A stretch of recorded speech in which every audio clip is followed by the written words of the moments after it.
This is the review of the weight volume problem from your midterm exam. Here's the text of the problem. If you don't remember the problem very well, now would be a good time to pause the recording and reread the problem statement. A key concept you need to understand in order to solve this problem correctly is that there's actually two different samples in this problem. The first sample is the cylindrical soil sample, the undisturbed sample that was taken out of the ground. We know that both the diameter of that sample, the height of that sample, the weight of the sample with the sampler, and the empty weight of the sampler.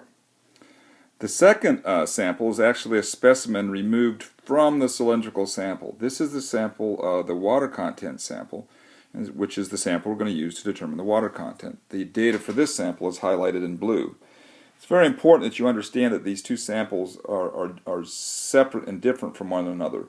We need the information from both of them to solve the problem, but you can't mix up the data from the two different samples. A number of you had that problem with the exam, and that's definitely a way to get the wrong answer for the question. So now let's consider this cylindrical sample, this undisturbed sample that was taken out of the ground. It has a cylindrical shape. It has an inside diameter of 2.5 inches, and it's 6 inches tall. With this information, we can easily determine the total volume of the sample. It's simply going to be the diameter of the sample squared times pi, divided by 4 times the height of the sample, which is 6 inches. We put those numbers in our calculator and we'll find out that the volume of the sample is 29.5 cubic inches, or if we convert that to cubic feet, it's 0.017 cubic feet. We're also able to determine the total weight of the sample from this sample. We know that the weight of the sample plus the soil in the sample plus the sampler was 2.21 pounds. We also know that the weight of the empty sampler was 0.39 pounds, so if we subtract those two numbers, we'll get the weight of the sample itself, that is the weight of the soil in the sampler, and that's 1.82 pounds. So now we know the total volume and the total weight of the sample. Now that we have this information, we're going to need to also know the water content of the soil in order to calculate all the other parameters you want, the void ratio, the porosity, etc. So we're going to need to determine the water content. To do that, we're going to take a separate specimen out of the cylindrical sample. We're going to take a small amount of the soil in the cylindrical sample, and we're going to put that in a separate container, and that's going to be our water content sample. So let's look at our water content sample. Here it is. It's a smaller sample that we took out of the cylindrical sample, and it's in a different sample container. Now the first thing we're going to do is determine the mass of that sample. We're going to determine the mass of the container and the moist soil in the container by just putting it on the scale and measuring it, and that turns out to be 87.68 grams. Then we're going to take that entire sample in the container and stick it in the oven and leave it in the oven overnight, and it's going to dry out. And the next morning, after it's dried out, we'll pull it out of the oven, we'll stick it back on the scale, and we'll now determine the mass of the container and the dry soil, and that'll be 72.37 grams. Another quantity we're going to need to know in order to determine the water content is the mass of the empty container, and presumably we've measured that at the beginning of this test before we took our sample. It's normally the way it's done, and we know that the mass of the empty container is 15.66 grams. So now with these three quantities, we can determine the water content of the sample. We know that the water content is simply equal to the weight of the water divided by the weight of the solids. So the way we're going to calculate that in the numerator, we're going to subtract from the mass of the container and the moist soil, the mass of the container and the dry soil. So the only difference between those two numbers is going to be the mass of the water that was evaporated when we put it in the oven, so that'll be the mass of the water on the top. And we're going to divide that by the mass of the container with dry soil in it, subtracted from that the mass of the empty container, and that'll simply be the mass of the solid material, and the ratio of those two quantities will be the water content.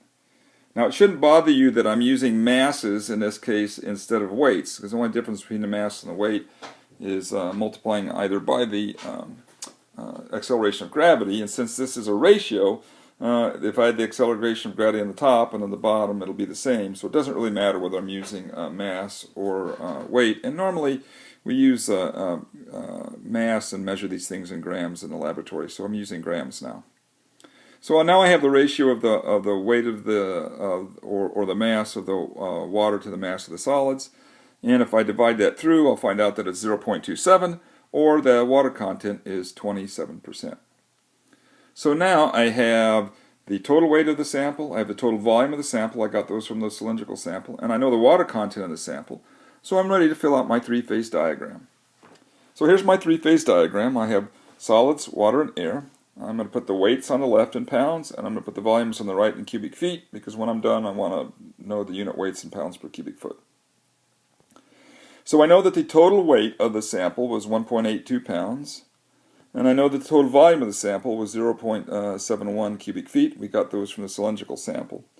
Now the 0.071's got a lot of digits in it, and it's going to take up a lot of space on my slide, so I'm going to rewrite that as 17 times 10 to the minus 3 cubic feet. I'm going to put the 10 to the minus 3 at the top just to save space. So that's just to save space on the slide. So the first thing we're going to do is to calculate the weight of the solid material, and we're going to do that because we know the water content is 27%, and we know that the weight of the solids is equal to the total weight divided by the quantity 1 plus the water content. So we have all those quantities we need to know. So the total weight is 1.82 pounds. 1 plus the water content is 1 plus 0.27. We have to use the decimal form of the water content. And if I punch those numbers in my calculator, I'll find that there's 1.43 pounds of solid material in the sample. So I'll put that in the appropriate place in the three-phase diagram. And then I'm going to determine the weight of the water simply by subtracting 1.43 from 1.82, and I'll have the weight of the water, and that's 0.39 pounds. So now the weight side's filled out, and we need to compute the volume side of the three-phase diagram. And we get from the weight side to the volume side by using unit weights. So that's what we're going to do next. We're going to start with the solid material. We know that the volume of the solid material is equal to the weight of the solid material divided by the specific gravity times the unit weight of water. So that will be 1.43 pounds divided by 2.69. That's the specific gravity of the solid material. We got that from the input from the problem. We multiply that by 62.4, which is the unit weight of water in pounds per cubic foot, and that should give us the volume of the solids in cubic feet. So that turns out to be 8.53 times 10 to the minus 3. Write that in my three-phase diagram. And we do the same thing, a similar thing with the water. The volume of water is equal to the weight of the water divided by gamma water. That's equal to 0.39 pounds divided by 62.4 pounds.